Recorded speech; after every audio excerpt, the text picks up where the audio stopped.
All right, welcome everybody. It's Benson Juarez with you again today. And in today's podcast, I'm really excited to have a special guest. His name is Willie Najar. Willie is based out of Lubbock, Texas. He's a business owner, a real estate investor. He is a leader in Pace Morby's Subto community, and he's also a Privy user. And so I'm excited to have Privy on with me today. We're going to be talking real estate investing. We're going to be talking about what's working in his business, what's not working. We might even get a little bit of tips and tricks that we can use out there. So Willie, thank you so much for being here. I really appreciate you taking the time out of your busy schedule. Tell us about yourself.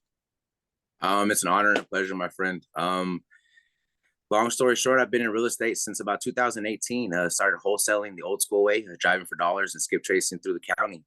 Through that journey, I've kind of learned to progress into more creative deals and do the best that I can to help people that I can because of Pace. And with that's how I actually found Privy myself, was through the Elephant Challenge, something he runs. You guys collaborated on, helped a lot of people get a lot of their first deals. And ever since then, I've been a huge fan. I've never stopped using it. And personally, it's all I really use myself. That's awesome. Well, so how long have you been in the business for? Since 2018, I've been consistent doing deals. I started in a really small town called Carlsbad, New Mexico, about 25,000 people, and started wholesaling there. I came from a little bit of a rougher background, was facing some troubles with the law, needed to find a different way to kind of pay the bills and kind of get out of what I was going through. And when I did my first wholesale deal, the really hard way from the YouTube videos, and it proved proof of concept to me. And for such a small town, it really gave me the hope that I could make something of myself and really make a change in my life and help people along the way. That's awesome. So you got that proof of concept, you got that first deal done. Where did you get your initial education from? You said YouTube. Is that where you learned how to do wholesale? Yeah, YouTube University, honestly. I found real estate by accident. I was honestly, I tell people, the life I come from, people want to be rappers and rappers want to be dope boys. And I was facing the law. And honestly, I was doing music, and I was merchandising my own shirts, doing the whole aspect of it. And I heard a YouTube commercial about wholesaling. My hands were full of ink because I was making my shirts and I had to listen to it. So at that point, it sent me down a rabbit hole. Max Maxwell was the first one I ever heard. And that was 2018. And I just really got stuck in it as much as I could and just kept trial and error. So I finally made one work. That's awesome. And you've since moved to Texas. And Texas is a great area to do business in, but it's a non-disclosure state. So the data is limited there, right? Which is probably why you were drawn to Privy, because that's one of our superpowers, is getting access to that direct to MLS data so you can overcome some of those sold data issues that you get in those non-disclosure states. Yeah, some of the third-party stuff is awesome. I won't discredit none of them, but when you have actual access and actual accurate data, there's nothing compared to it. Especially for me, being with my community, we do a lot of creative deals as well, right? So what you give me is I can look at things as like mortgages and transactions, and I can get a lot of data that I can use when I'm calling these agents, so I can kind of make my report a little faster. I'm not doing some of the same things that other people are having to get, where where I can get at my fingertips at any moment of the time. Yeah, that's amazing. Were you always a software person? Like, have you always leveraged data and technology in your business, or was that something that was new to you? Really good question, because no, I'm a visionary, very scattered. And when I started, I was driving for dollars. My biggest problem was trying to keep track of things. So I would use different softwares here and there, kind of apps, just to keep track of things. And then another one to use for skip tracing. And it got complex and complicated for me. So I started doing different routes of lead gen and stuff. And the way I use this is something that I've never thought I really would get something so adapted to. If I lost it, I would have to start over almost, right? So that's how accommodated, accustomed I've come to it. It's something I really appreciate, and software is not something I really like, but it's really easy and user friendly for me. It's basically got a built-in CRM with my lists. I know how to kind of separate and segregate things to make it easy to go back on follow-ups. And as far as follow-ups go, if it's no longer on the market, then it's no longer a deal that I can work, right? So I'm no longer having to worry about it. So you're working a lot of on-market deals rather than off-market. It sounds like you've done a little bit of both. Yeah, I have. I've really done both. I like the on market now more, mostly because the data, and honestly, the skip tracing costs I can save in. It really helps to build a network as well, right? I don't like a 9 to 5 myself personally, and part of that is a repetition, right? So I find a seller, I get a deal, I'm done with that seller typically, and I move on to the next one.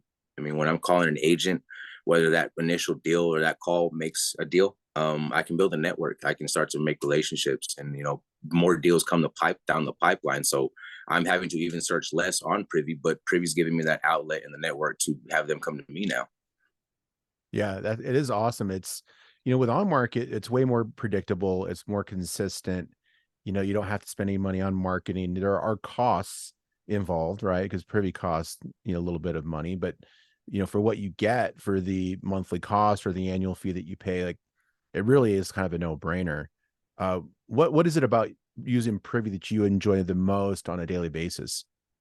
The data, honestly, like you said, I'm in Texas. I love Texas, and Texas is a huge market, right? I'm in West Texas, which where Lubbock's at, but I can actually, go to Dallas. I can go to Houston. I can go to San Antonio, and I can pull up actual transactions, right? So comps are the most important thing, especially when interest rates and things are getting crazy. You got to know where your numbers are, and it allows me to do that, right? In a non-disclosure state, when I have access to information, information is key. It allows me to just be a lot more strategic in my, approach. I'm more efficient. I'm having to waste less time calling people that don't want to talk to me. Oh, I know. I've been there. I've done that. I've done both as well. And it is no fun, sitting at the kitchen table of somebody who's in a distressed situation like a foreclosure and, having to learn, about the negative stories. And it's good to, be empathetic and, and be that shoulder they can cry on. But, a lot of negative situations I've been in have come from those situations, because they're emotional and they've got their walls up. And I mean, it's difficult to get those deals to close. And, where a lot of people, I believe, are misled in this business, and particularly by some of like the large gurus, is that you can only find deals off market, right? The good deals are only, those hidden things you can't find, from the MLS. But, in your experience, you've been able to find some deals on the MLS. Tell me about some deals that you closed that you were pretty proud of. Um, One of the biggest was actually coming up down the pipeline. I hope, honestly, there's a lady. She built her dream home this year, and she's got an amazing job. She was given a promotion, so she's having to leave Dallas. She's having to go to North Carolina. Um, this woman was actually willing to come out of pocket a couple $1,000s every month just to get this house sold because there's no equity involved. There's agent fees, closing costs. It just didn't make sense for anybody. It's an anomaly in the neighborhood. Hmm. Beautiful, beautiful home, but even in that neighborhood, it's kind of an anomaly. It was She never planned on leaving. So because I found it on Privy, I was able to talk to the agent. I was able to really understand the situation. So we're structuring something out to where we're going to actually be able to give her what she still wants for her property. We're going to be able to help her with that solution and limit her actual loss initially by a couple tens of thousands. And she's actually going to see equity at the end of the day. Right. And had I not met the agent through the Privy and just did what I usually do, I wouldn't have been able to help her. Right. So that's one of the ones I'm really Mm. proud of. Right. Awesome. Anything in the past that you've closed that you were just like, man, that was like a great deal, or, something that you believe would be, for a lot of people, it's fear of missing out, right? Like they believe that, some people are having success, others aren't. Like really give somebody FOMO right now by telling them about a deal that you closed. Well, one that was really fun was there was a lady when I first started out here in Lubbock, honestly. I was driving for dollars, still doing my old routine. And I got her on the phone finally. And well, actually I sent her a text message because she would not answer the phone. I sent her a different type of text message. She finally calls me back. She goes, "Who's this?" She gets really aggressive on the phone. I tell her, "Hey, look, I'm just kind of calling. Seeing the house was a little, rough and just looking to see if there may be some work a deal out, right? I'm just a local investor. Me and my wife are getting started." We started conversating. I guess she liked me because it turns out she had 6 other properties. Mm. And these properties have been sought after by not only her property manager, but her realtor, and quite a few other people in town. For whatever reason, she really liked me. I was able to wholesale all of these to a one end buyer. I think I walked Wow. away with 60K for all 7. And everybody and their mom was mad at me because I got it for the exact price that she'd been denying everybody for. And honestly, it was networking. And funny thing, it might sound ironic, but it was through the Privy challenge, or through the elephant challenge they were doing. Right, we were networking. I had a wholesaler reach out to me. The numbers didn't work on the cash deal initially, right? So the initial cash deal that we were looking at didn't even go through. That's how we got the other properties. She said, "I don't want to cash. That's not going to work for this one, but these will." So we turned that negative into a whole lot of positive for a lot of people with that one. So that was really one of my claim to fames. That sounds like it. It's great when you can get when you just see one deal there and those others appear, but that's the power of building rapport and relationship with somebody. And it feels like you've got the ability to do that. Not everybody does.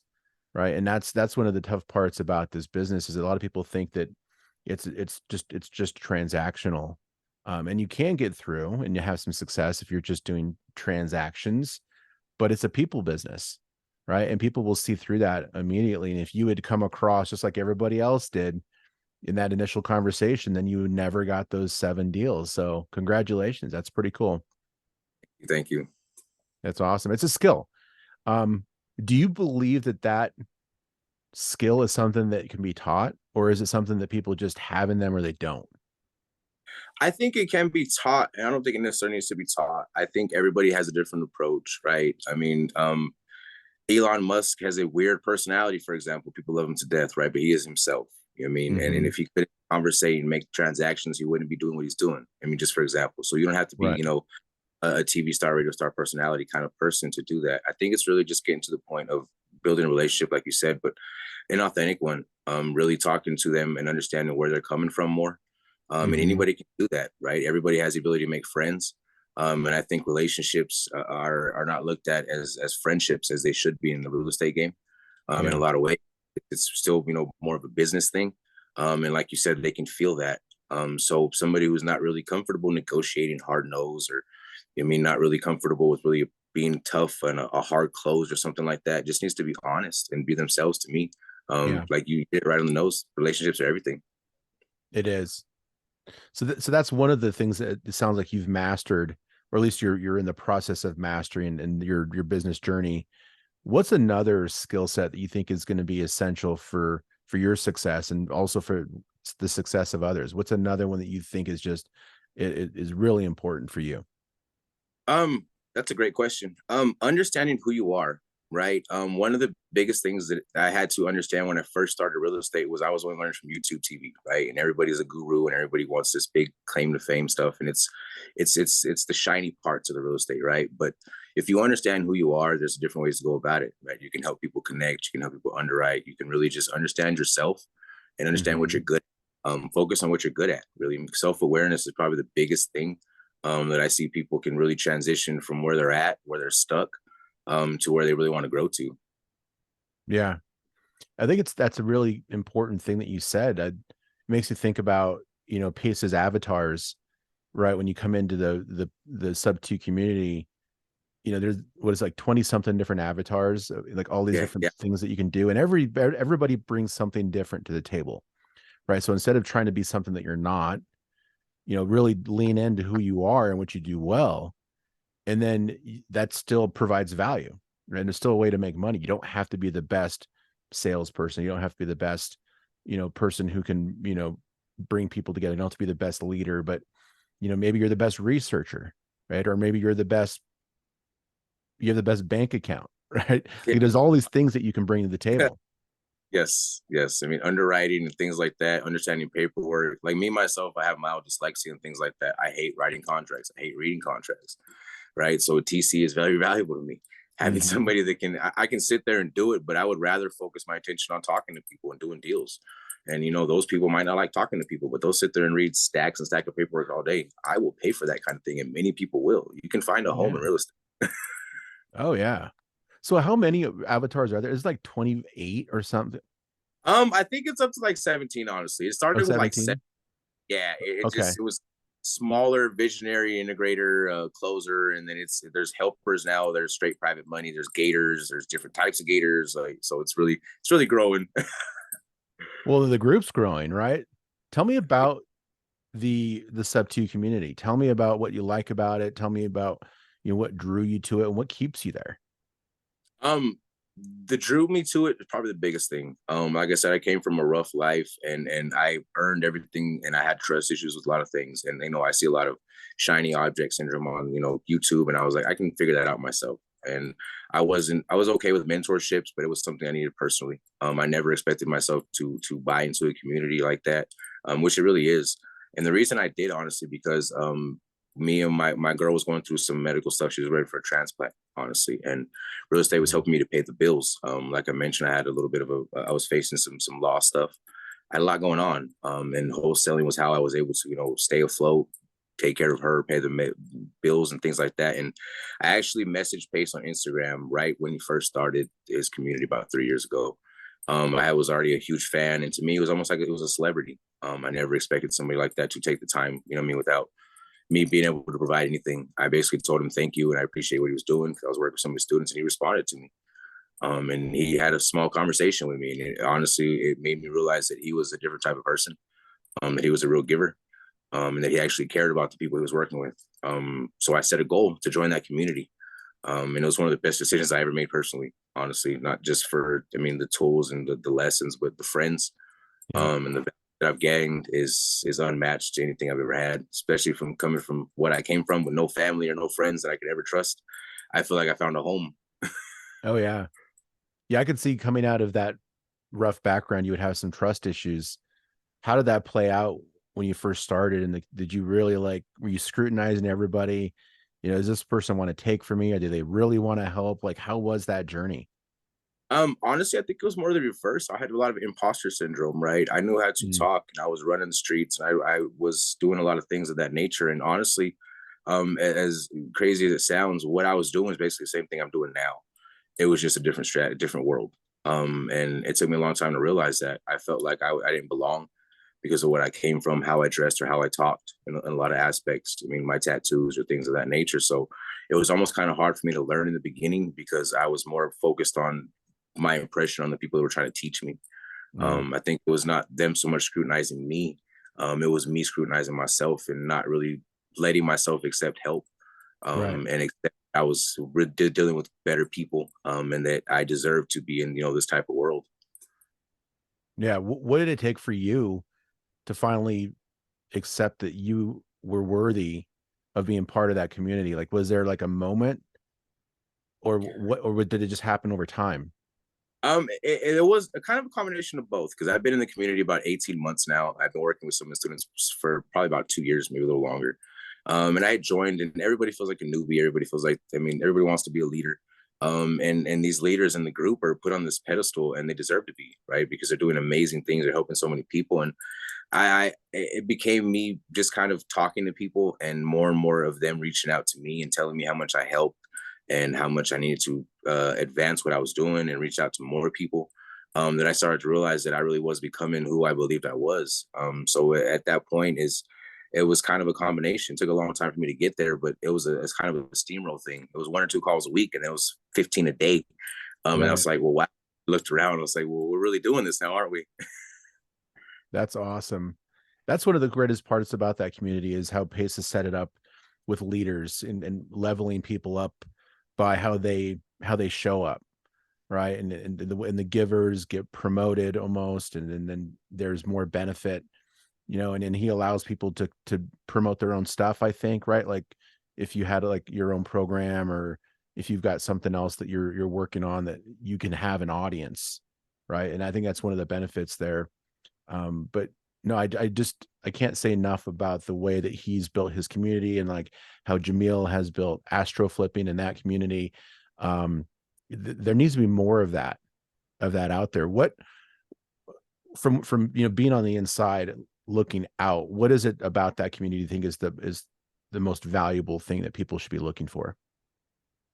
Friendships, honestly. That's the biggest thing because you can find resources anywhere and stuff like that, but to have people that you can actually grow and build with the team, have goals in common, and not only that, but be able to share hardships and successes without fear. Hmm. Those are beautiful things. And that only grows the network and the team strength, right? So that kind of radiates to other people. they see how we move and function, and how much we are able to give and still be able to get in return. And it just kind of shows people that it's possible. Yeah, I think it's a great example of how to do it the right way. But it doesn't come without a lot of work, right? Like I'm part of some communities, and sometimes I forget that I'm part of them until I get like a message, and I'm like, oh, I forgot I was part of that thing, right? And so, but it's only what you make of it, right? So you have to be accountable to yourself, you're accountable to others, and that I think is one of the benefits too, is that the accountability of others. Like maybe you wouldn't have done that thing that you were supposed to do today if you hadn't promised a person that it was going to get done, right? Yeah. And They so, do a lot of checking on you too, right? mhm, They reach out to you and make sure you're doing good too. If they go you were quiet, we're gonna come and find you and make sure you know you're still breathing, you're doing okay, and you're making calls, or you're running spreadsheets or something. do you have people that are in the Subto community locally in Lubbock? Yeah, there's Yeah. probably 4 or 5 directly here in town. Hmm. You guys meet up from time to time, have coffee, or go do some work? Yeah, actually, they were friends. We met each other through Facebook, the private group, and then just kind of linked up over the time, and slowly, we hang out and we've had lunches, and we one of them actually runs one of the local RIAs, so we'll come together for that one, a Cool. lot, and we're growing slowly. This was a little West Texas is a little odd area in this little section, so we're Yeah, slowly trying to get there. that's cool. You guys ever go into Dallas to get with the big group? Yeah, Yeah. that's way more often, way more common. There's actually competition between the meetups now, whether it's in this state or the other. It's who can have the biggest, most extravagant meetup, and Oh so it's yeah, just getting fun. that's awesome.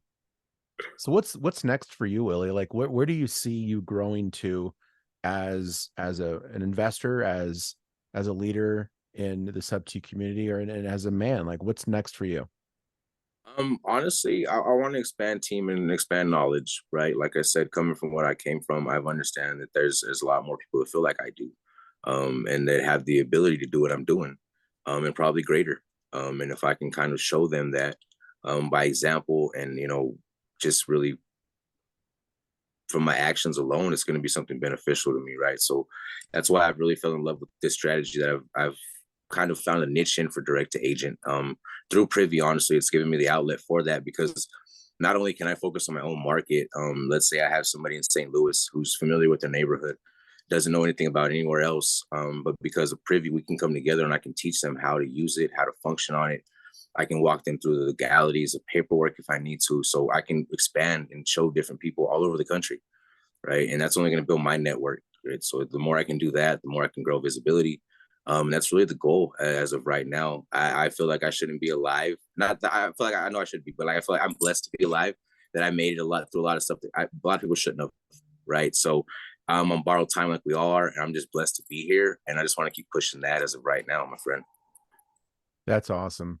Well, man, I mean, just talking to you for this short period of time, I have to say you're an inspiration, coming from the background and finding your way out and not giving up and just realizing there was a better thing out there for yourself and for your wife, your family, and you fought for it. You fought for it, and it sounds like you're stepping up all the time. And one of the first things you shared with me is that you're now teaching Privy to other people in the community, just because you believe in it that much and you believe that it can help people. And all around it, even just like you said, you're helping people with the legalities of the contracts, and you're spending time with people, and that that comes back around. And so I don't think there's any chance in heck that you're not going to be wildly successful. And I think that you're in the right place. And I just think that what you're doing is working, man. It's working great, and I appreciate you coming on. Any kind of closing thoughts for us when we're wrapping things up? No, not really, Minister. Thank you so much for everything. To everybody out there, you can get it and you can have it too. I mean, don't be scared of it. Take action and be aware of yourself. And thank you so much for everything you've done for me and everybody coming down the road with this beautiful software. Amazing, Willie. Well, it was great spending some time with you. Let's stay in contact. I know we can do some more stuff together here in the near future, but appreciate you taking the time, and good luck with everything. Yes, sir. Thank you so much.